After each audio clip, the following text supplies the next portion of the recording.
Hi everyone, this is Jackie from Smith Family Travels coming at you with another travel tips video. So are you ready to go on that exciting, exotic vacation, but you don't want to go on a long haul flight? Here are some tips that we use to help us survive a long haul flight. Tip number 1, wear comfortable clothes. I don't go to the airport looking like I want to walk the runway. I wear nice, casual, and comfortable clothes. I usually wear a tank top, and then I'll wear like a jean shirt, my jacket. I always make sure that I have pants with spandex in them as opposed to jeans or khakis, because when I'm ready to sleep and I want to put my legs up, it's very uncomfortable to do that in something like jeans. As opposed to spandex, it moves with you, it's much more comfortable. Tip number 2, bring medication. So what if somebody gets sick? What if somebody has a stomach ache or a headache, or they just feel nauseous and you're on a plane, you can't really go and get anything? I bring things like antacids, pain relievers, motion sickness pills. I also bring ginger candy and sour candy. So ginger works wonders. I always have ginger candy when we travel and it works wonders. Number 3, have some snacks. So yes, of course you're gonna get food on a long haul. You're usually gonna get a dinner, breakfast, and some snacks. But what if you don't like the dinner, or what if the snack doesn't come when your kids or you want a snack? So I'll bring things like, I'll make everybody their own sandwich.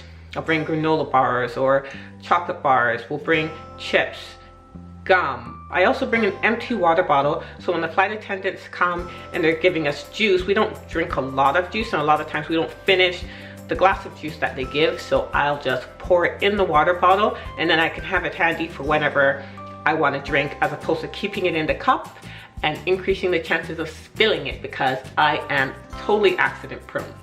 You want to bring some sleep aids. So you're going to be on a flight for 8, 10, 15 hours. You're going to want to sleep during that time. So I bring things like masks. We want to make sure we have our neck pillows, noise canceling headphones. Now I don't use that, but I know that some people swear by it.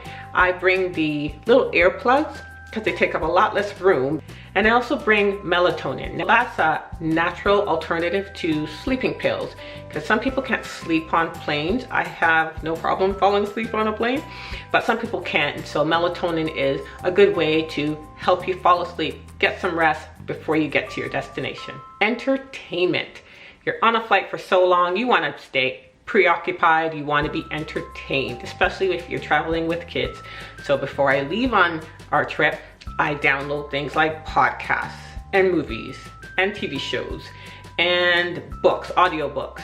And I download those things on our tablet or a phone or a laptop. And of course you're gonna have access to movies and TV shows on the flight, but sometimes you have a show that you really want to catch up on. So why not download all the TV shows? And you can download things on Netflix now, which is awesome. We did that on our last flight. So I downloaded a bunch of things that I wanted to catch up on. When's the last time you cleaned up your laptop? I have quite a few gigabytes that I'm sure that I can clean up, but I have no time to do that while I'm at home. So what I usually do, I'm trying to make this a habit. When I'm on a long flight, I'll take up my laptop and I'll start deleting things and organizing things that I have no time in real life to get done. I have time while I'm on a flight. I have maybe 15,000 pictures from our vacations and anything else that we do with the kids throughout the year. It's a great time to edit, delete, organize. Making sure that you have circulation, especially in your legs, is very important when you're on a long haul flight. Patrick and I wear compression socks, which we just started wearing maybe 2 vacations ago, and they help with the circulation in your legs, so it reduces the chances of getting a blood clot.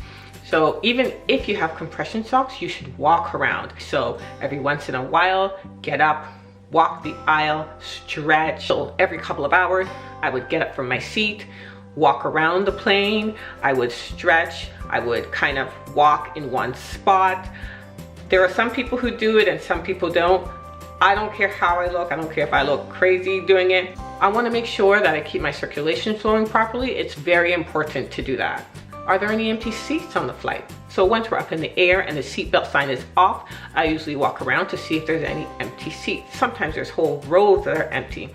So I'll go to the flight attendant and ask if we can use the empty seats, and most times they say yes, and then you can take turns to sleep.